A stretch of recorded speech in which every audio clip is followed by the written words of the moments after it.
Good morning, everyone. My name is Nicholas Walsh from sportswebinars.com. I'm joined on the line by the great Paudie Butler, the former National Hurling Coordinator.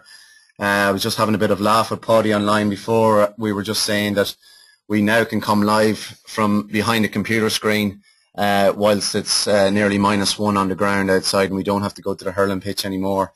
But look, this is only one way. It's an innovative way that we're trying to learn. The GA are pushing hard the online learning stream, and this is just one of the many strands that they're trying to do. Once again, thanks for everyone for attending this morning, and thanks for the positive feedback we received in terms of Jason Ryan's webinar on Wednesday evening. I know Jimmy Darcy in Croke Park and ourselves on sports webinars via Twitter and via email got an outstanding amount of feedback back, and thanks for those who filled in the survey as well. I should mention, after we finish the webinar this morning with Paudie, you'll receive an email about an hour after, and there will be a survey attached to it. There'll be 5 simple questions. If you can just click on the link and answer the questions, they're mainly a scale of 1 to 5, and then you've got some comments if you wish to contribute to the online survey that we're trying to achieve. Before I hand you over to Paudie, just let me mention that we are obviously live, and if you're streaming or downloading anything at home at the moment, for example movies or music, that may have an interference with the coverage that you're receiving for the webinar. During the webinar you can pop a question into the question box down the bottom. If Paudie stimulates the mind at some stage and you have a question, pop it in the box. I'll moderate the question, and then I'll hold it off till the end, and we'll ask Paudie a variety of questions when he finishes his topic. Again, we're recording this webinar, and you'll receive a copy from Jimmy Darcy and all at e-learning from GA headquarters at Croke Park. So Paudie, I'll hand it over to yourself. Welcome. And thank you, Nicholas. Diva Corda, and good morning to everybody from a frosty Tipperary. This morning we're talking about a new approach to presenting hurling to children, building an open structure for a child-centred participation in hurling. We'll be dealing with the what's and the how, and particularly the why of this approach. We start with an open mind, and we now know that the traditional ways of teaching hurling haven't succeeded in spreading it, and we haven't fulfilled our national desire to increase participation and to improve skills. So a new approach was wanted. So we take our lead now from Stephen Covey in the 7 Habits of Highly Effective People. We'll begin with the end in mind. And with this picture you already see on your screen, you see the beautiful swan, natural, elegant, moving beautifully, effortless to us, appearing effortless, but of course there's effort. But she's in full flow and she looks great. So this is the end we have in mind for our children, that by the age of 12 they begin to look graceful and balanced and economical in their movements and in the performance of the skills. And an awful lot of that will depend on the environment that we can create. This great bird is inner element in the air and on the water. We're hoping that our children will be in their element in the classroom and on the field and wherever they are, well-balanced children who have a full life and who get joy and excitement out of playing Gaelic games.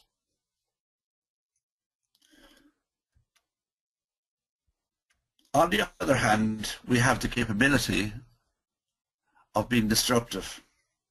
Here you see a bush on the west coast of Ireland. The winds are harsh and severe, and this bush is in survival mode. Now, survival mode is grand for survival, but it's not great when we want to be creative and exciting on a playing field.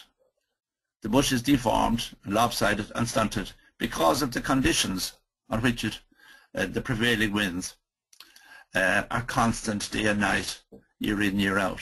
We have to give the bush credit, it has survived. But we don't want children to have to be in that mode.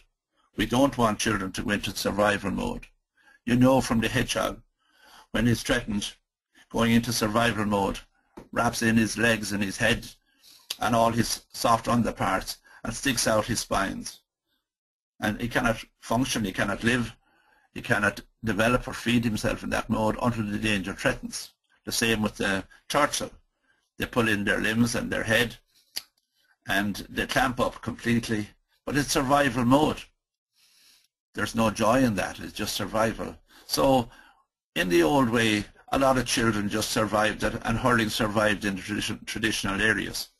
We want to go forward now with new confidence. We want all our children, all the children of Ireland and children all over the world, able to enjoy Gaelic games, able to enjoy their hurling and develop themselves through hurling in their community. So long before the swan gets up in the air and looks so comfortable, they must get their feet under them. And if you live by a waterway, in April and May, you may hear a tremendous clatter down on the river. Here these birds are trying to get airborne, copy their parents, copy the adults. And if they get airborne for 5 meters or 5 seconds, then that's a great success that day, and they will rest their wings for another day.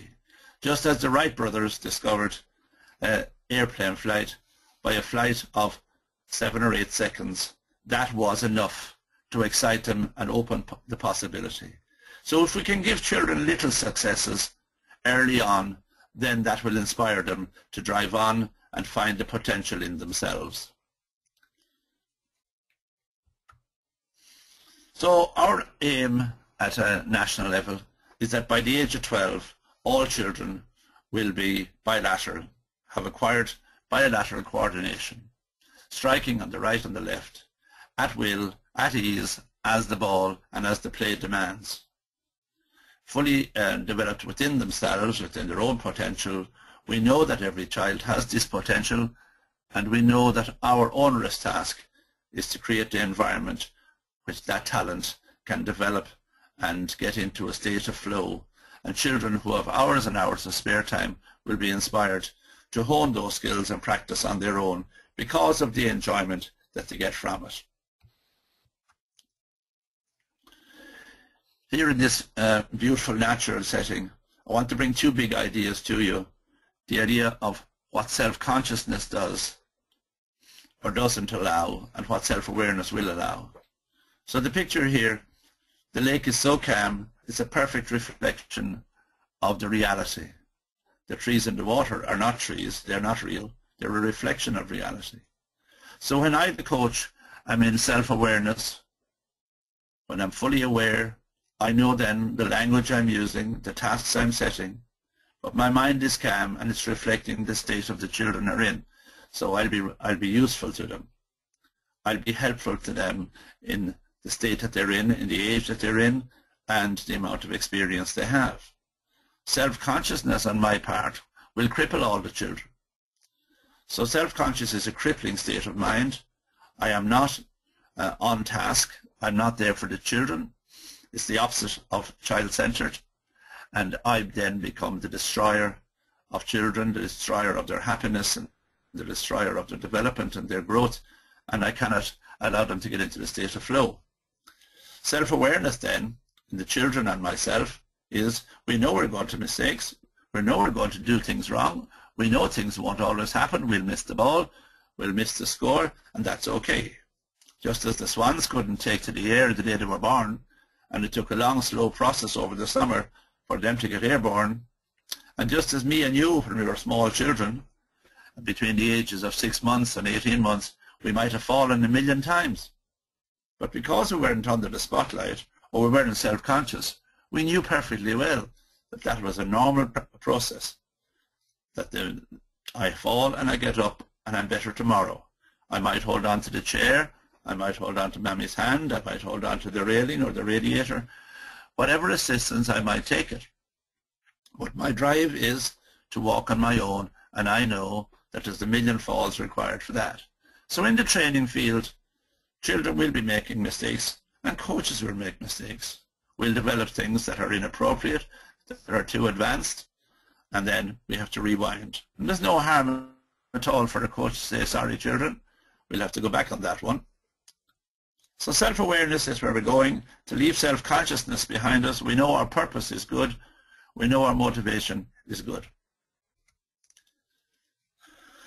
So you see now in this picture, the children are now the swans, and they're in full flow. They're 12 years of age or 11 years of age. And Sally Goddard Blythe is the author of this, The Well-Balanced Child. So when I was a principal of the school over in Inch, our purpose in school was to send out well-balanced children after 6th class onto the secondary schools, balanced in the full dimensions of their humanity, in emotional, psychological, physical, aesthetic, imaginative, moral, and psychological needs of the full human being. So the child who is well-balanced can play Gaelic games to a high level. They can hurl to satisfy themselves. They can make a contribution to their community. They can be central to their community, and they can have the full life. And as they go on then in later stages, they're fully equipped to develop themselves to a higher level. But long before the child speaks Gaeilge or English, movement is the child's first language. And when we go to the field or go to the hall or go to the yard, we must ensure that there's plenty of movement. Less talking from the coach and more movement from the children. They need to express themselves. And through expressing themselves, they grow in all the dimensions of the human being. And through that, they get self-acceptance and their self-esteem builds, and they become very valuable people in society. We're going now to build our dynasty and build our castle, and we take care that we start in the foundation. The foundation of the house or the foundation of the building is of crucial importance. You will have seen as you drive along castles that have split in two, and one part is standing and the other part is long gone, because the foundation on one half wasn't a solid and wasn't on the solid rock, and it collapsed. And if we're going to be building our future and doing our duty according to the child, we will build in a solid foundation. A modern foundation is made of concrete and steel. So if we look at high-level sport, whether it be the All-Ireland hurling final or football final or a minor final or a soccer match or a rugby match, we see that the base of the whole thing is agility. The player's ability to move forward and backward, to move left and right, and to move diagonally as the play demands seems to be a fundamental of the whole thing. And without this agility, children can develop a low self-esteem because they haven't got the tools, the physical tools to play the game. Balance, on the other hand, is more difficult and complex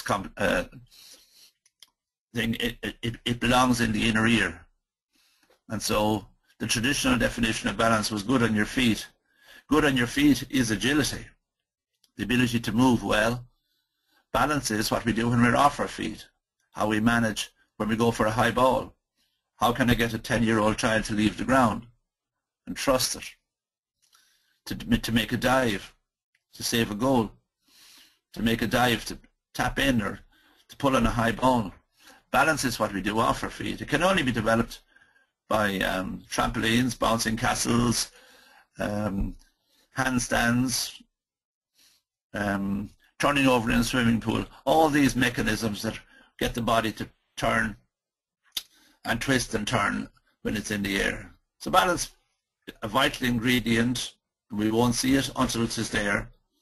And the more children roll when they're small, rolling on the ground, rolling on sand dunes, cartwheels, head over heels, all that kind of thing develops balance in the child. And once upon a time in a natural setting, everybody would do that. Now in our more urban settings, that mightn't be as obvious. Coordination then is when all the limbs combine with the eyes and the brain to achieve an agreed outcome. Hurling is probably the greatest developer of coordination. So we could develop coordination through the game if we had the agility and the balance. The coordination can be developed through the game. The hurley in one hand and the beam bag, catching in the other hand, putting it onto the hurley, moving, receiving from a friend. All these things develop. The good left hand for catching, or the good right hand for holding if you're right-handed, and the opposite if you're left-handed. 90% of Irish children are right-handed and 10% are left-handed. The J.J. Delaney types are left-handed. They need a hurley in the left hand. So if we give the child a small little hurley, very manageable, 12 or 14 inches long, they will automatically take it in their writing hand. And so good practice from the very beginning rather than correction later on. The walls of our house are running and jumping and throwing. Once upon a time, or maybe still, in places like Kenya, those running would be a natural way of getting from place to place. It isn't a natural way anymore. Cars have taken over, so children's running mechanism may not be developed. Their ability to jump, their ability to jump off 1 foot and 2 foot, their ability to land carefully. We see even at the highest level people breaking their knees, coming down on 1 foot, and throwing. So throwing is the precursor to the hand pass, and every child should be familiar with the underarm throw long before we ever introduce the hand pass. I'd be very slow to introduce the hand pass before 9 years of age, because the throwing mechanism needs to be there first. And then put on the roof on the house, the catching and the passing, kicking and striking. These are the roof of the house. And you know, so many clubs and places start off the child at the roof stage and haven't done right by the child in building up the necessary tools to get to there. And of course, once the child can catch and pass and kick and strike, the enjoyment is fantastic. In order to do that, the house, this would be a very bare shed. The house needs a door, and the games is the door to the child's heart. Can I devise a game to develop agility? Can I devise a game to develop coordination, or to develop passing, or to develop striking? Then that becomes my chore as a coach. In my quiet time, I'm planning and plotting. I think there's a game for this. I must devise a game for that. And the GA provides lots of support in that. But openness and transparency are crucial. Fun is the windows letting in the light. When we're talking to our children and training our children, we would want all the parents and everybody in the parish to hear what we're saying and to know exactly the content of our speech. We're talking to children from a position of respect and equality. So fun is accountability, it's light, it's openness, it's transparency. Now all this house will be very cold and uninhabitable unless the coach brings the atmosphere. So the coach is the fire, the coach is the heating system that creates the atmosphere to attract children to the field or to the hall in the winter time or to the AstroTurf, wherever the game is played. Now if we're going to put the child at the center of the whole thing, then we need tools for this. So Barney is the child, and our tools are the how to coach skills, to build rapport, to observe, analyze, explain, get feedback, provide demonstration, and tailor the task to Barney's needs, guaranteeing all the time that fun and learning are going on, because there is no real fun unless there's learning, and there's no learning unless there's fun. So why do we want to build rapport? Well, we'll just take a look now at what Anthony Robbins says what rapport is. Rapport is the ability to move fully from my map of the world to the other person's map of the world. Rapport is the ability to form a powerful common bond and a relationship of responsiveness. So rapport is me getting into Barney's shoes and taking the world from his perspective and what he'd like to do now and what he needs to do now.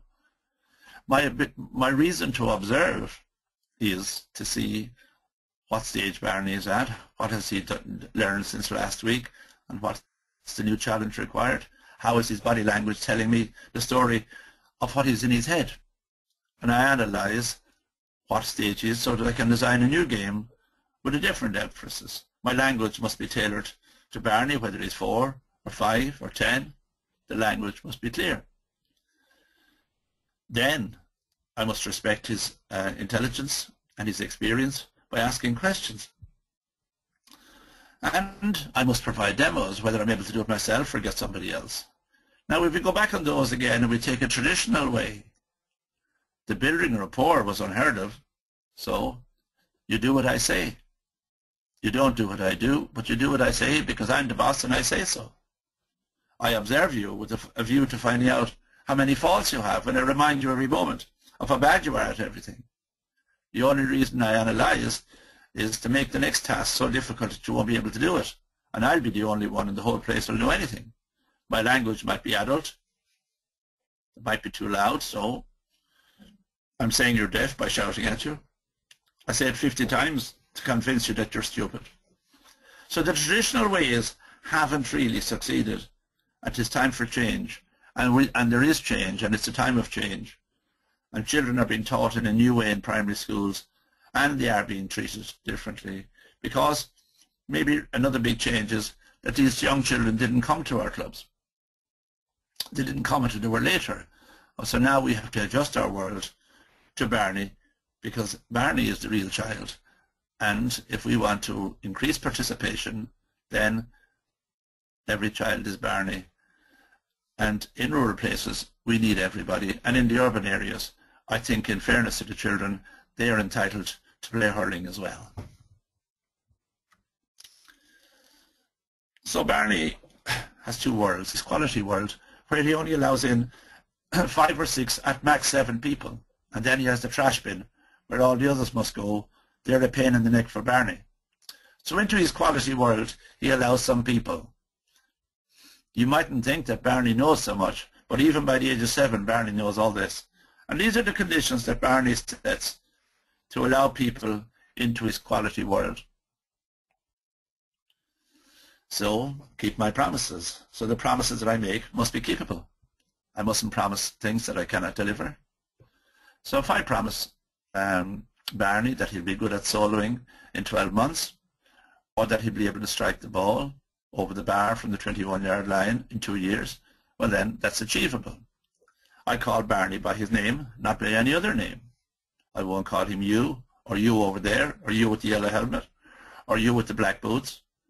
I'll call him Barney. And if I call him Barney, I have a great chance that I'm into his quality world. And if I'm into his quality world, well then, we have rapport.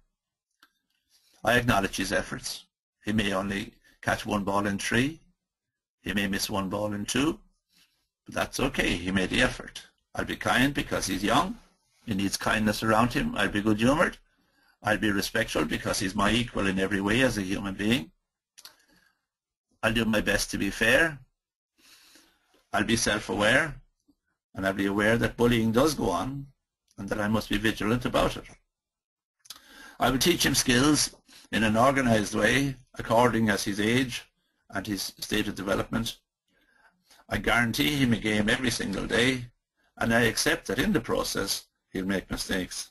Now, if I can do that, Barney puts me into his quality world, and then Barney will be hurling and playing Gaelic games for all the rest of his life. And later when he retires, he will become a coach or an administrator, and he will make a further contribution.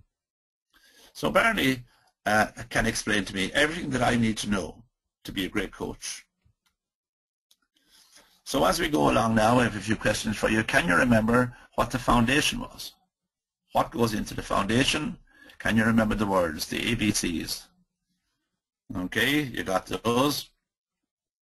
Can you remember the walls? The RJTs.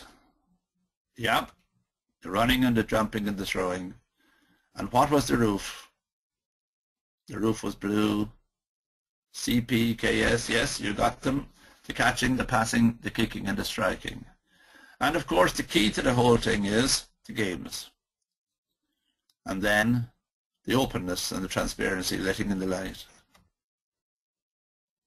And can you, with your tremendous dedication and your passion for the game, can you create the environment that will attract the children into our games?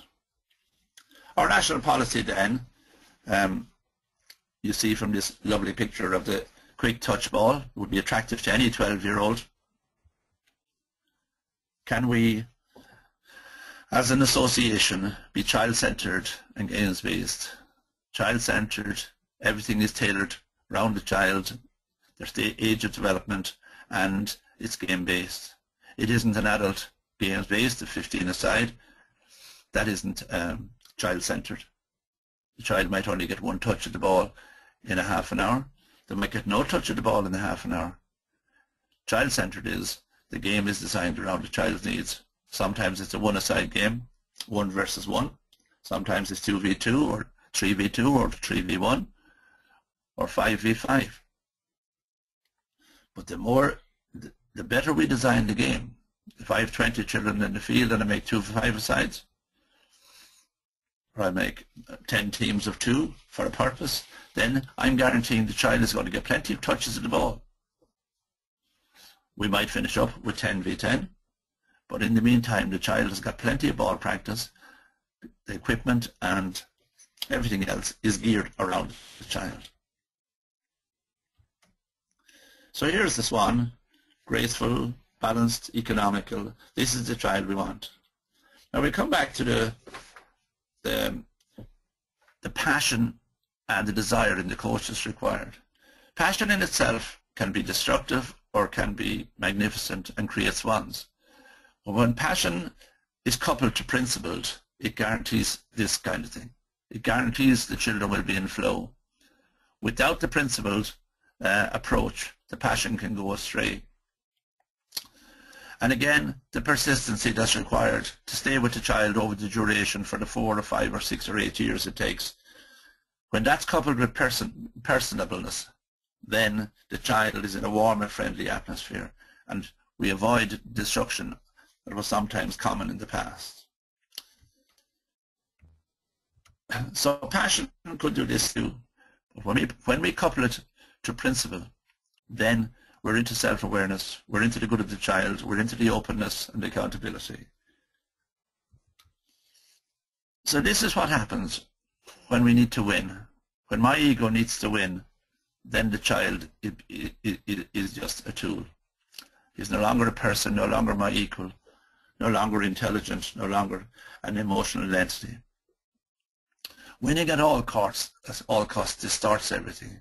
Every ball then must be struck on the strong side. There's no time for experimentation. There's no time for development. We just go down a narrow tube. And that's okay for a few. A few can survive that. But for everybody else, they go into survival mode, and then in their teenage years, they drift away. So we have, we've learned harsh lessons from the past, that winning at all costs is utterly destructive of human beings. And there are many counties playing hurling, many clubs playing hurling, who don't win all that much. And they've been playing hurling for as long as anybody remembers. Winning doesn't solve all problems. It's nice to win, but it isn't the object of the child section. So here we have age-appropriate equipment. On your left you have the bean bag, which is a bit more stable than the ball. There's a small little hurley that they take in the dominant hand. You have the safety mats, which are the equivalent of agility poles and ladders and hurdles, all wrapped up in one in a safety environment, and then the bean ball as the child is advancing and need another challenge. With this we can develop catching and passing. We can develop all the skills that we want. So here's a beautiful picture of children, second-class children in a school, 100% engaged in full flow. You can read from their body language. The children that are on, totally engaged, are learning how to take the corner, learning how to manage their body. You can see emotionally they're happy with that. Psychologically they're happy. They're happy to have the little hurley in their hand. What's going on here is a thing we call accretion. The child is having a terrific time. The hurley is in his hand and the association is made that I love hurling. That's the way the child mind works. I love this. I'm getting a great time.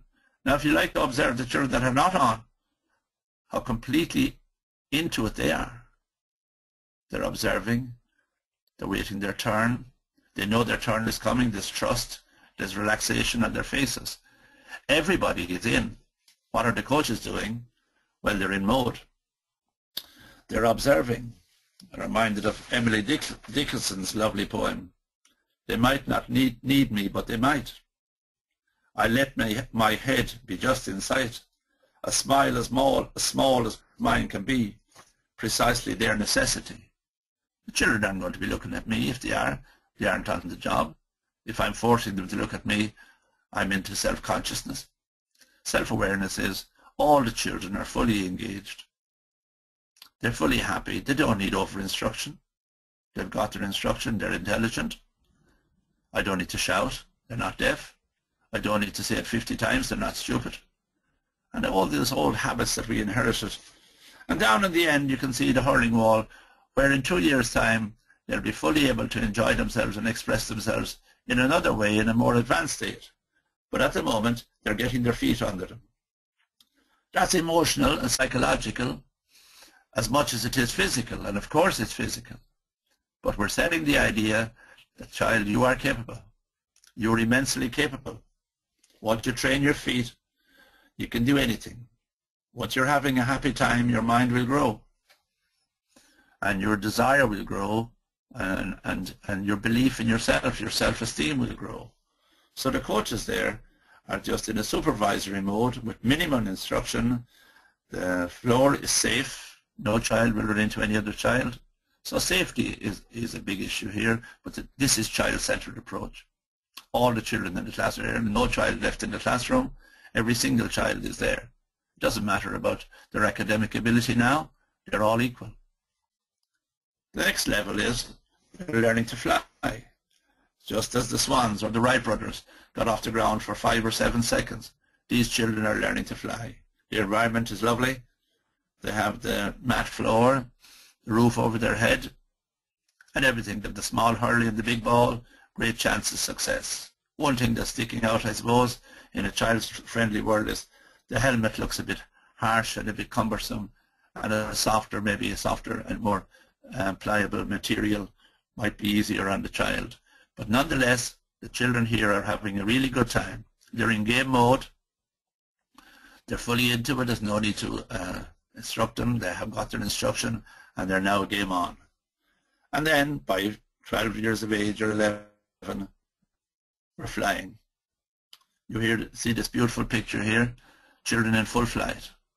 The defender, respectful, well organized, well balanced, well coordinated, coming alongside, and the attacker in full flight, hell bent on getting that score. There's no need to talk to those children about concentration. There's no need to shout at those. They're into the game, and they're well on their way. So, a guide to designing games. This is Rafe Coster, and one of the great designers of computer games in the world, and this is what he took as a guide to designing games that would sell for him. Fun from games arises out of mastery. Mastery of the body, mastery of the mind, mastery of the hurley, mastery of the slitter. And you see this girl down in Kerry, 11-year-old girl, totally into the game. That could be Henry Shefflin. That could be any player. She's fully into it. And you see the girl in pink, she's fully into it in a different way, trying to work out how on earth can I get this ball into the air and get my hurley, get my hand back on the hurley and still strike it. The first girl is at a different stage in development. She's full of confidence. She's perfecting her technique. Her body is responding perfectly to what's needed. Her hand is rejoining the hurley. The mammies and daddies are looking on, admiring. The children are in game mode. 5 minutes later than that, they're in full game. This is the stage of development. It arises out of comprehension because our brains are important. It's an act of solving puzzles that gives me fun. So can 3 children score a goal and 3 children? Can 3 adults take on 3 backs? Can 3 adults take on 2 backs and score a goal? It's always solving the puzzle. With games, learning is the drug. Now, wouldn't it be one massive contribution to Ireland, just like Michael Cusick gave the GA to Ireland? Wouldn't it be a massive contribution if learning was the new drug in Ireland, and that everybody got involved in learning, coaches and players and parents, in learning a new way to rear our children through Gaelic games? So this is why children play. In a survey in the 5 continents, these are the reasons why children play. And this will be a great guide then to us. They play to have fun, to test themselves physically, emotionally, psychologically. to feel worthy. Seems to be basic to human being, to be worthy of love and to be worthy of belonging, to be worthy of wearing the jersey, to be a worthy human being, to belong, to have influence, and to be free of cares and free of worries. And sometimes for some children to copy their heroes, and for some poor children the field might be the place where life is at its best. So this is a guideline to us. And then we know from Maureen Gaffrin's great study, if children are to grow and to develop to their full potential, they need positive feedback at ratio of 5:1. So if we're overcorrecting, we're not in child mode, we're not child-centered, we're in self-consciousness. We cripple them into their self-consciousness instead of in a state of flow. So thank you for being with me this morning. I hope you have enjoyed this. And thank to Nicholas in Australia for making all this possible, and to Jimmy Darcy in Croke Park. Paudie, thanks very much. Once again, I hadn't heard you present in a while, but fantastic. Love hearing from you. Love looking at your presentations, and love the depth that you get into in terms of the knowledge that you have and the experience that you have right throughout. Paudie, I've got a few questions that have floated in. Yes, Nicholas. I've been banking them now. I'll ask them, and then I'll ask one at a time, and then give you a chance to let the audience know. As a coach that is starting out, how do you recognise a child that may be lopsided or stunted, as you put it? Well, yeah, this is where self-awareness comes in. If I can leave myself out of the picture completely and be there for the child, their body language will tell me everything. A child has body language the week they're born. So the child's body language will tell me if they're holding a shoulder in tight or a hand in tight to their body. They're telling me I'm under pressure, or holding their head maybe sideways or on their shoulder. They're telling me they're under pressure of some sort that they don't fully understand. They don't know the task, and they're not sure if they'll be able to do it. And sometimes their legs will be crossed, and sometimes there'll be a little bit of tightness instead of an openness and a freedom. And sometimes then, if you could, sometimes it's difficult through the helmet, but to see that the facial muscles, is the face wizened up, or is it open, and are the eyes open and nice and happy and watching you? So it's a body language thing, because they don't have the precision in language to tell you exactly where they are, and that's an adult concept. So it's self-awareness. It's us losing our self-consciousness so the child can lose their self-consciousness. It's a process. Listen, it took me a long time to learn that as a teacher. We're with children every day. And then the children that taught me best were the infant teachers. The infant children taught me best. On the flip side of that then, how important is the body language from a coach whilst taking that actual coaching session? Yeah, it's absolutely crucial. They copy us. They copy us in a lot of ways. So, you know, children, autistic adults and animals have acuity of sight. They pick up detail. So children pick up detail in us that we're unaware of. And they will see attention in us long before we know we're tense. And they will see a happiness on us, and they will see joy on us. So they know when I go into the field whether I want to be there or not. Is this a chore, or is this a delight? So if I love being with the children, they already have got that picture. They have a way of tapping into that. And they know the coaches. And you know yourself when you went to school, you knew the teachers that you had. If you went to secondary school and you had 10 teachers, you knew them in a fortnight. Yeah, exactly. So the children have an acuity for learning those things. They'll only express it among children, of course, but they know when a coach is cross and a coach is happy and a coach is good humoured, and it's all written on our faces, and they read it plainly. Very good point. Very good point. Another question that has come in: would you be in favour of a parent sending a child to gymnastics to develop balance and coordination further to help fast track a child's development? There's no doubt about it. A lot of things are helpful. Swimming is helpful. Gymnastics are helpful. All the martial arts, all those things are helpful. But time is scarce. Yeah. And in Barney's world, which I didn't show today, they're not capable of going to too many things. There's an overstretch on some children now. They're going to too many things. They're only capable of taking in so many. They have creche and school and home, and they have the club, and they have granny and granddad, and really beyond that, they're not able for an awful lot more. So sometimes people, in the guise of being self-centered, are overstretching children, and they're going to too many different clubs, and they cannot cope. And in theory, of course, all that's good. So it's crucial now that we get that good program in our club, because the child really cannot cope with 4 clubs that in an adult concept would be necessary, but the child isn't really able to cope with that emotionally or psychologically. Okay, very good. Just a very quick question. What's a typical length of time a child-based coaching session should last? Well, if you saw the little children in the yard there with their little coloured hurleys, 35 minutes would be their limit. Okay. That'd be an active session, to get up a good heart rate, the cardiovascular is developed, the emotional is developed. But after that, you're nearly on a negative downward slope. You're nearly on loss after that. So sometimes coaches are stretching sessions out beyond the children's ability because the mammy brought them down and they have to stay for the hour, and the hour becomes the chore.